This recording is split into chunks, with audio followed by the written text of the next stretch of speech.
As florestas da América do Sul formam o ecossistema mais complexo da Terra, fruto de milhões de anos de evolução. Uma verdadeira obra-prima da natureza.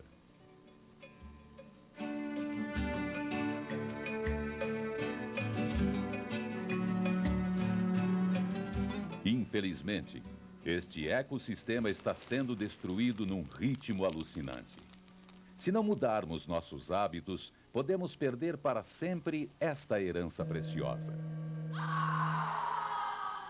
Há 100 anos, 85% do estado do Paraná eram cobertos por florestas. Agora, restam menos de 5%, das quais o Parque Nacional do Iguaçu é parte expressiva. No sul do Brasil, oeste do estado do Paraná, o parque é uma imensa área verde cortada pelo rio Iguaçu. Palavra guarani que significa água grande. A vegetação dominante é floresta pluvial subtropical com pequenas áreas de mata de araucária. Criado em 1939 para preservar a flora e a fauna com mais de 185 mil hectares, é uma das mais importantes e antigas unidades de conservação do país. É administrado, como todos os parques nacionais do Brasil, pelo IBAMA, Instituto Brasileiro do Meio Ambiente e dos Recursos Naturais Renováveis. Com o Parque Nacional Iguaçu, na Argentina, forma um complexo de 240 mil hectares que foi tombado em 1986 pela Unesco como Patrimônio Natural da Humanidade, elevando-o ao status de Parque Mundial.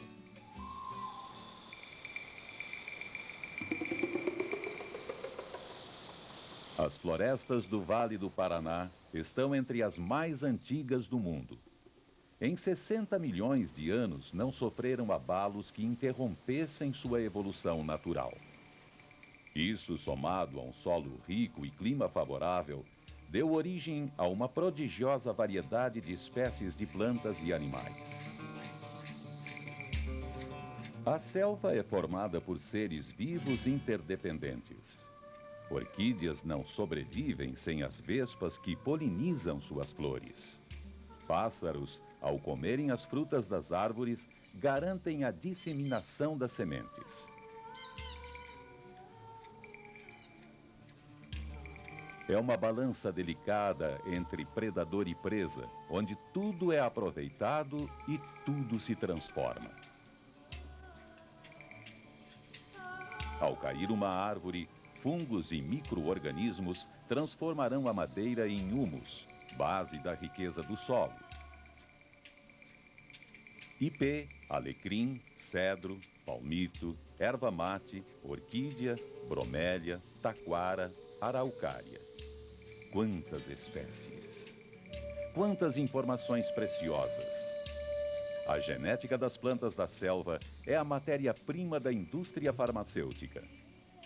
Uma simples Maria sem vergonha pode ajudar a combater a leucemia.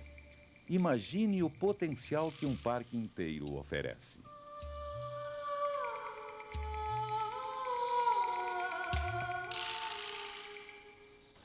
O Parque Nacional do Iguaçu representa um dos últimos remanescentes da floresta estacional semidecidual.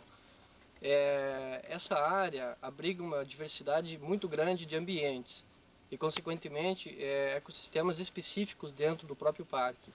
Essa diversidade de ambientes propicia a existência de um elevado número de espécies de fauna. Somente de aves, que é o nosso trabalho, nós catalogamos até o momento cerca de 300 espécies de aves, né? Onça pintada, jacaré de papo amarelo, ariranha, anta, tamanduá-bandeira, papagaio verdadeiro. A triste lista de animais ameaçados de extinção aumenta todos os dias. Mortos por sua pele, pena, carne ou simples descuido, tornando esta reserva um dos últimos refúgios destas espécies. Só o excesso de velocidade na estrada das cataratas ainda causa a morte de mais de 60 animais por ano.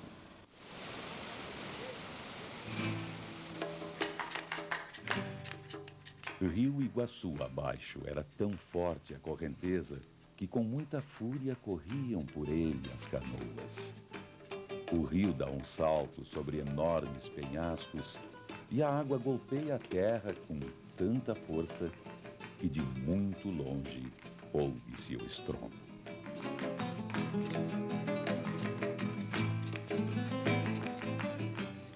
Assim falou o espanhol Álvar Núñez Cabeça de Vaca ao ser o primeiro europeu a vislumbrar as selvagens cataratas em 1542. Hoje, as cataratas são o símbolo do Parque Nacional do Iguaçu.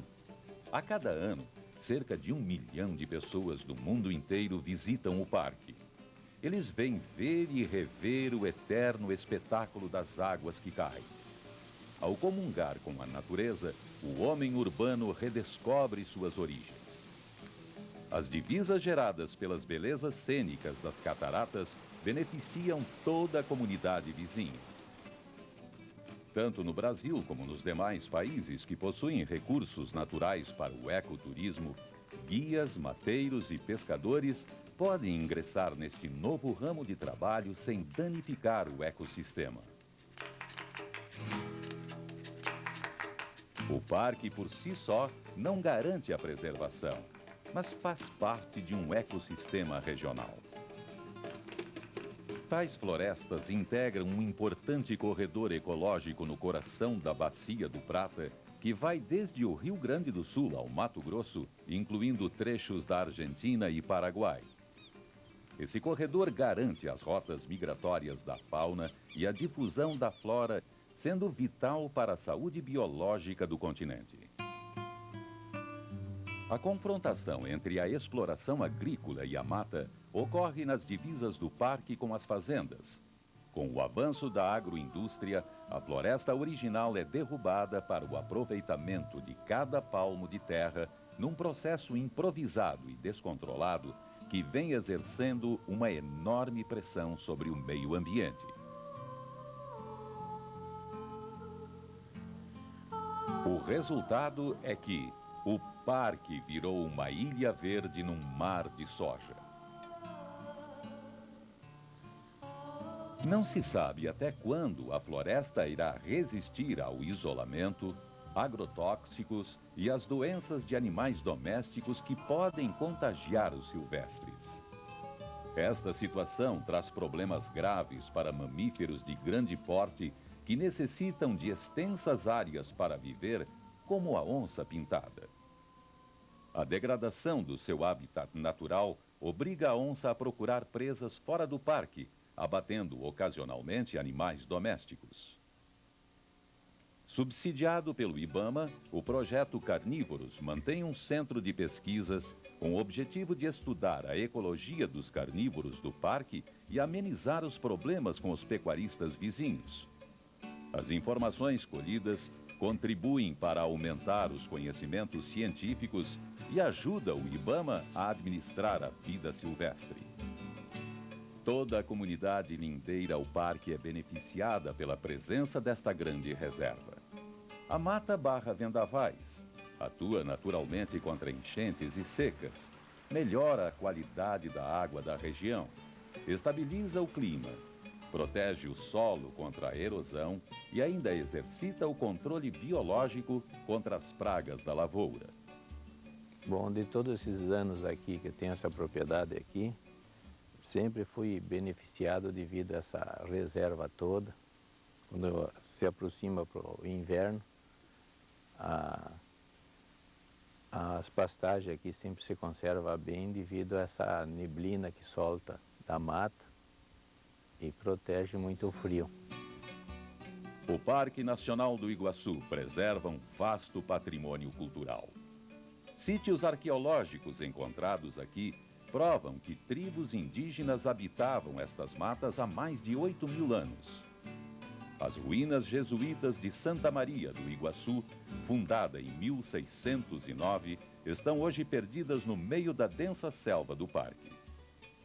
Neste lugar, próximo à margem do Rio Iguaçu, há mais ou menos 600 anos, existia uma aldeia de índios da família linguística Tupi-Guarani. Hoje nós sabemos que o parque é riquíssimo em indícios arqueológicos.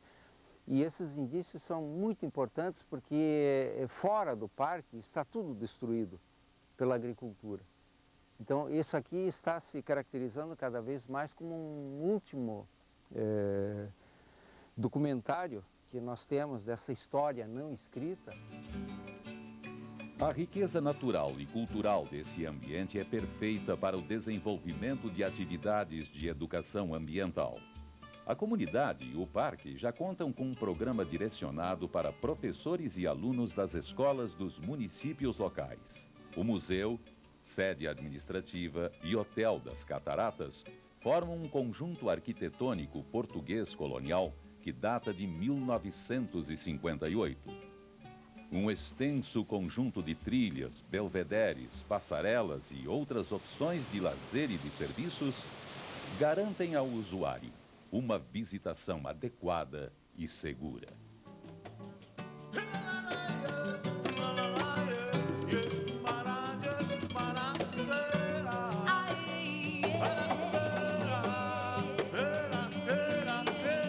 Através dessas imagens, procuramos alertar a população sobre a importância e a fragilidade da nossa biodiversidade. A missão do IBAMA é garantir para futuras gerações um meio ambiente saudável. Mas a conservação não depende só do IBAMA, e sim de um exercício consciente e constante da cidadania, com os habitantes zelando por seu hábitat. Os benefícios não serão somente a melhor qualidade de vida, mas talvez a própria sobrevivência da Terra. Parque Nacional do Iguaçu, patrimônio natural da humanidade.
Notavelmente, a natureza fez desta região um santuário.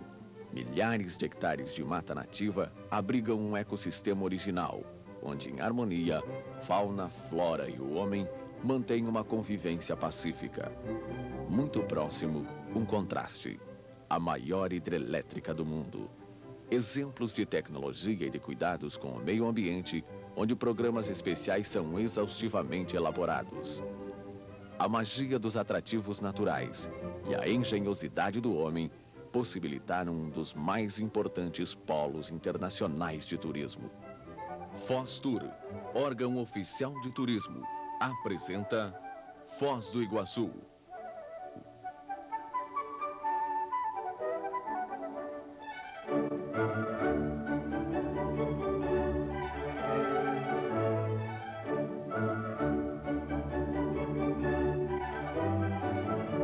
A cidade de Foz do Iguaçu está localizada no extremo oeste do estado do Paraná, fazendo fronteira com o Paraguai e Argentina. O município foi criado em 1914. Um pouco antes, surgiram os primeiros sinais de desenvolvimento na região, tanto do lado brasileiro como nos dois países vizinhos. O homem trouxe os desejos de progresso, mas diante de tantas belezas, conformou-se e aprendeu a conviver com elas. Surgiram pequenos povoados, quase todos pela localização estratégica, vilas militares. Ciclos econômicos e o desenvolvimento de várias culturas forçaram a existência de rotas comerciais. Foram construídas estradas, pontes e, ao passar dos anos, cidades. Acordos entre o Brasil e o Paraguai deram início à Itaipu Binacional. Foi preciso mudar o curso do Rio Paraná. Com a abertura do canal de desvio, construiu-se uma montanha de concreto.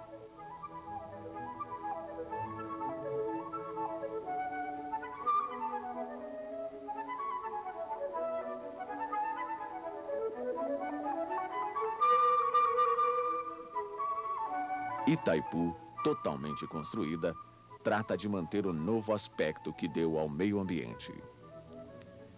Produzindo 12,6 milhões de quilowatts, técnicos de Itaipu implantaram diretrizes e programas ambientais considerados exemplos. Por toda a extensão de seu reservatório, que possui 1.350 quilômetros quadrados e 29 bilhões de metros cúbicos de água, existem vários refúgios biológicos e uma complexa estrutura para devolver à fauna um habitat original. A múltipla potencialidade da hidrelétrica revolucionou a economia da região. Além dos vários polos de lazer e praias artificiais, a atenção para a fauna aquática foi ampliada na criação de peixes nativos, técnica que serve de alternativa para os pescadores.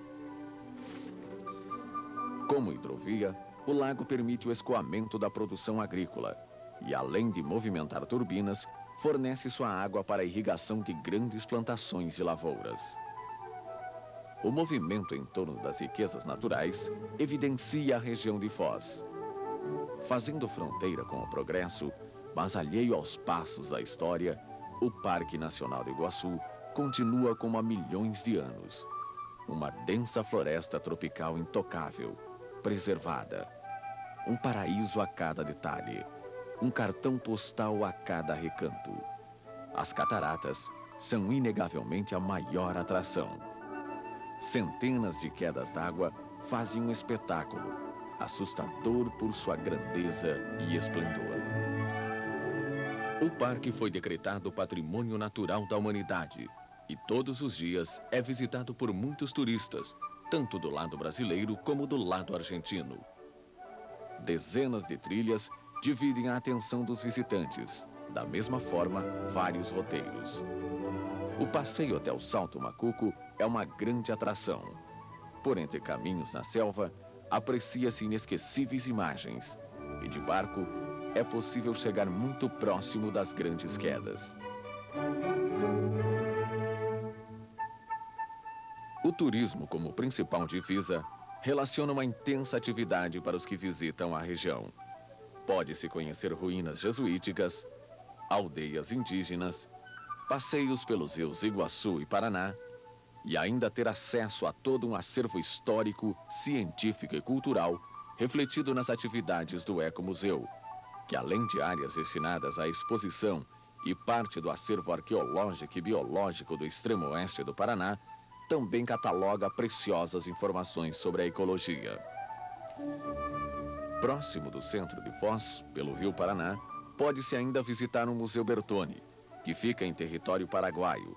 No local estão os pertences e experimentos do mundialmente conhecido cientista suíço Moisés Bertone.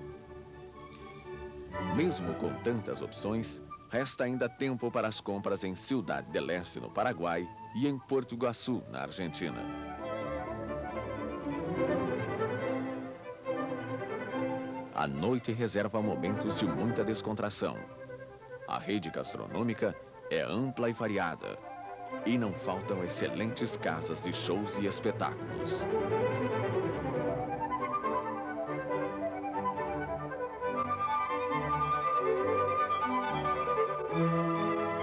Foz do Iguaçu, diante de seu crescimento, buscou um aparelhamento à altura.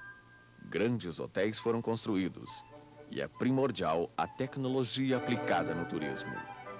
A cidade dispõe de aeroporto internacional, terminais rodoviários e de um moderno e amplo centro de convenções, onde são realizados importantes feiras e congressos.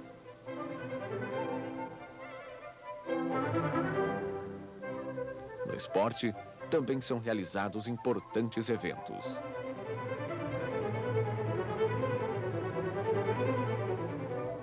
A região de Foz do Iguaçu destaca-se como um dos mais importantes polos de integração na América Latina. Por sua condição geográfica e intenso intercâmbio de moedas e negócios, recebe destacada posição perante o Mercosul. Sua população, diante de tudo, nunca se manteve alheia. Uma consciência para o turismo, comércio, bem como a ecologia, sempre foi um tema constante e começa a ser discutido a partir das salas de aulas.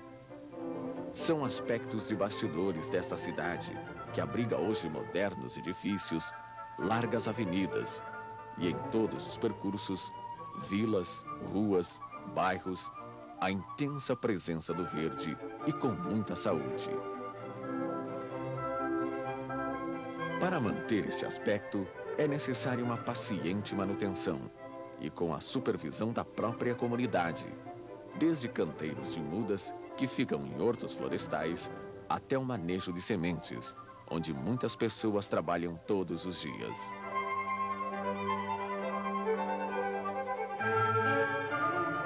Essa consciência permite que Foz do Iguaçu seja palco de grandes acordos, celebrados por inúmeras personalidades, como foi o exemplo do chanceler alemão Helmut Kohl, que em sua visita, além de percorrer as trilhas do Parque Nacional, também plantou uma árvore.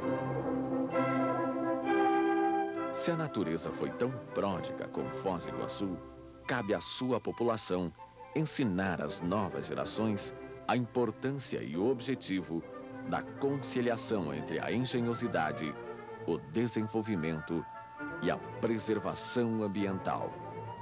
Porque Foz do Iguaçu é assim.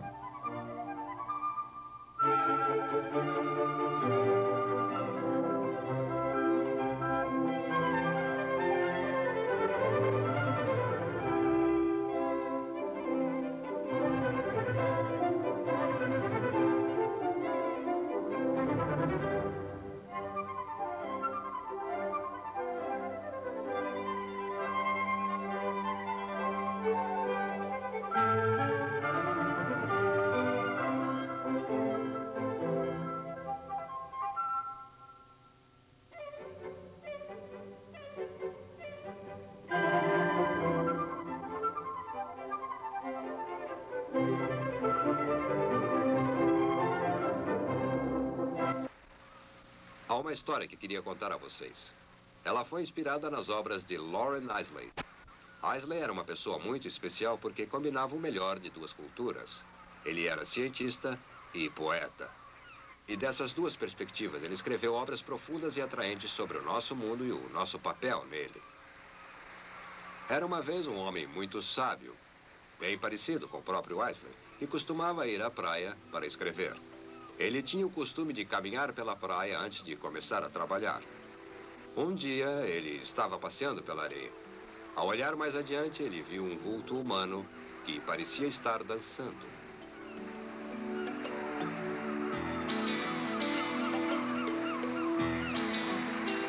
Ele sorriu ao pensar em alguém que dançasse o dia todo. Então, apertou o passo para alcançá-lo.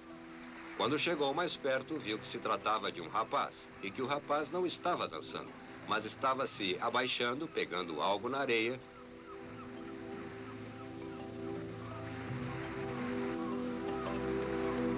e cuidadosamente atirando ao oceano.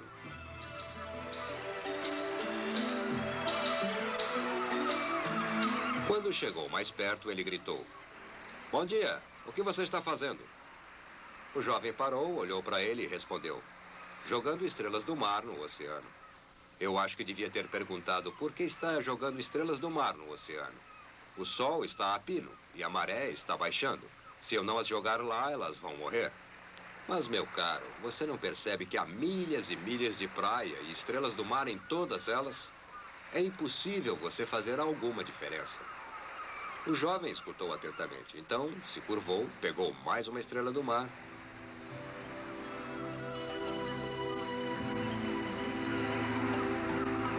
e a jogou no mar para lá da arrebentação. Fez diferença para essa aí. Sua resposta surpreendeu o homem. Ele ficou confuso. Não sabia o que responder. E assim ele virou as costas e voltou para casa para começar a escrever. O dia inteiro, enquanto escrevia, a imagem daquele rapaz ficou em sua mente. Ele tentou ignorá-la, mas a visão persistia.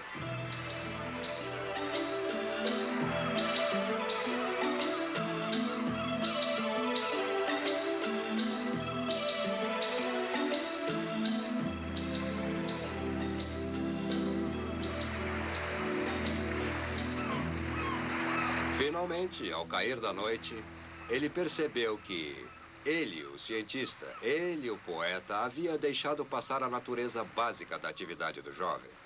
Foi quando ele percebeu que o que o jovem fazia era uma opção por não apenas ser um observador no universo e vê-lo passar, pois ele optara por agir no universo e fazer alguma diferença. Ele ficou envergonhado e naquela noite foi se deitar preocupado. Ao raiar da manhã, acordou sabendo que devia fazer alguma coisa. Então se levantou, vestiu suas roupas, foi à praia e encontrou o jovem. E junto com ele passou toda a manhã jogando estrelas do mar no oceano.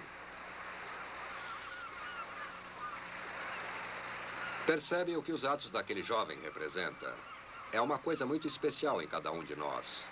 Todos nós fomos dotados da capacidade de fazer alguma diferença. E se pudermos, como aquele rapaz, nos conscientizar desse dom, conquistaremos, através da força de nossas visões, o poder de moldar o futuro. E este é o desafio de vocês. E também o meu desafio.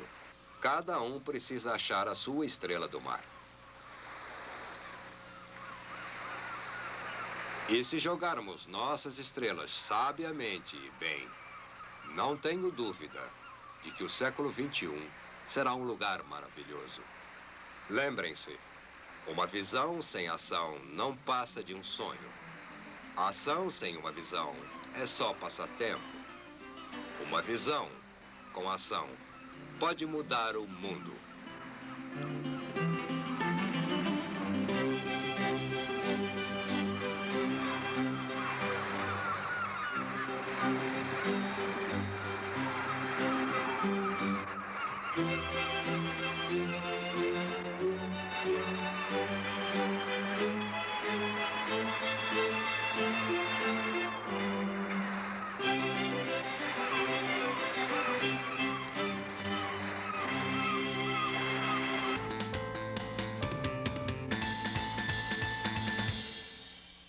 O ecoturismo das Três Fronteiras ganhou mais um grande atrativo. O acervo natural que pertenceu ao cientista sueco Moisés Santiago Bertoni agora pode ser visitado por muita gente. Acompanhe neste momento um passeio em meio à natureza de Bertoni. Entre a mata nativa e preservada das margens do rio Paraná do lado paraguaio, um local especial, pouco conhecido pelos brasileiros, esconde-se entre as plantas. Aqui viveu um exportador, pesquisador, biólogo, zoologista, etnologista, meteorologista e criador do calendário de chuvas mais usado pelos agricultores da região sul da América. Moisés Santiago Bertoni era suíço, filho de italianos anarquistas, formado em botânica e veio para o município de Presidente Franco, no Paraguai, em 1887, com o ideal anarquista de formar uma colônia agrícola igualitária, no local hoje conhecido como Porto Bertoni. Vários europeus vieram com ele e trabalhavam nas plantações da colônia. Todos os produtos cultivados neste solo eram exportados e esta era a fonte de renda. Por causa da diversidade da flora e da fauna, o biólogo encontrou um lugar especial para desenvolver estudos e pesquisas. Implementou novas espécies de flora, trazidas de outros países que podem ser vistas até hoje convivendo harmoniosamente com a vegetação nativa. Bertoni foi o responsável pela criação de remédios para o controle de diabetes e colesterol desenvolvidos de modo artesanal. Devido à dedicação constante aos estudos, ele conseguiu armazenar uma coleção de vários livros que tratam de uma infinidade de assuntos, instrumentos de medida e cálculo que ajudavam nos experimentos, frascos com líquidos resultantes de experiências.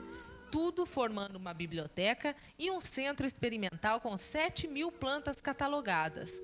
O que você está vendo é parte de todo este arsenal que resistiu a uma grande inundação em 1888. O biólogo chegou ao Paraguai com 5 filhos e aqui teve mais 8, formando uma grande família de 15 pessoas que habitavam nesta casa com estilo europeu. Em 1918, instalou no Porto uma gráfica própria, chamada Ex Silvis, e publicou aproximadamente 300 obras com observações feitas no meio da mata cerrada paraguaia. Estudou a civilização guarani e despertou muita curiosidade pela busca da cura da malária, devido ao grande índice de mortes por causa dessa doença. No ano de 1926, foi implantada a Lei da Cabotagem, que arrasou com qualquer tipo de exportação existente na região. Era proibida a aportagem de navios, o que atingiu diretamente o Porto Bertoni. Foi o fracasso da colônia agrícola. 3 anos mais tarde, com 72 anos de idade, morre Moisés Bertoni. A causa? Malária. O lugar? Foz do Iguaçu. Ele e a esposa foram vítimas da doença que tanto atormentava as horas dedicadas ao estudo. A família Bertoni doou a casa e todo o material científico deixado por ele ao governo paraguaio em 1955. Há pouco tempo, tudo que foi deixado tornou-se parte do Parque Nacional Paraguaio. Para que os brasileiros e os turistas que visitam Foz do Iguaçu tenham acesso a este lugar, existem passeios que começam no Porto do Rio Iguaçu. A bordo do Iguaçu Explorer, os visitantes fazem um passeio deslumbrante inicialmente pelo Rio Iguaçu. Ao fundo, a bela paisagem da aliança entre Brasil e Argentina, a Ponte da Fraternidade. E no encontro dos rios Iguaçu e Paraná, o Espaço das Américas, local de resgate à cultura e à história local. Também completando a paisagem, o Marco das Três Fronteiras do lado paraguaio, simbolizando o encontro dos países vizinhos. A Mata Lindeira acompanha todo o passeio e as pequeninas cachoeiras encantam pela simplicidade. Do lado argentino, bambus, mostrando as diferenças entre vegetações tão próximas, mas separadas por um imenso rio, o Paraná. O Porto Bertoni já pode ser avistado e mantém as características de quase um século. Aqui, os navios aportavam e aqui começa o passeio por terra. São 560 metros de caminhada por uma trilha feita pelo próprio Moisés Bertoni. No caminho, as plantas trazidas por ele misturam-se com a vegetação nativa, entre elas a costela de Adão, trazida do México. As árvores plantadas aqui já resistem há quase 100 anos. O clima subtropical úmido ajudou na adaptação. Em algumas épocas, chega a ser medido 90% de umidade no solo. Um pequeno rio era o responsável pelo abastecimento de água dos índios e da colônia agrícola de Bertoni, batizado pelo nome de Arroio Bertoni, como não poderia deixar de ser. Enfim, a antiga e original casa da família Bertoni, hoje Museu Bertoni, 73 metros acima do nível do rio. A casa onde viveu Moisés Bertoni foi construída há 99 anos atrás. A madeira mais utilizada foi o incenso, que tem o poder de repelir insetos. Como um bom europeu, Bertoni construiu sua casa de frente para o rio Paraná. Os turistas têm acesso a todos os cômodos da casa e acompanham relatos que contam toda a trajetória do mito da agricultura paraguaia. Entretanto, as pessoas que vivem em Foz do Iguaçu se surpreendem com a falta de reconhecimento com que é tratado Moisés Santiago Bertoni. Eu acho que foi uma pessoa que deve ser muito mais exaltada, né? Como eu disse, eu não tinha conhecimento dele. Talvez no Brasil nós não tenhamos a impressão exata de quem tenha sido, não conhecemos muito a história, e é uma pessoa que é digna de ser mais exaltada, como eu já disse. Toda a família Bertoni está enterrada logo ao lado da casa, neste cemitério. Alguns parentes e descendentes ainda moram próximos daqui e mantêm a tradição de enterrar os mortos neste local. Talvez queiram que eles continuem a observar a bela paisagem do Rio Paraná.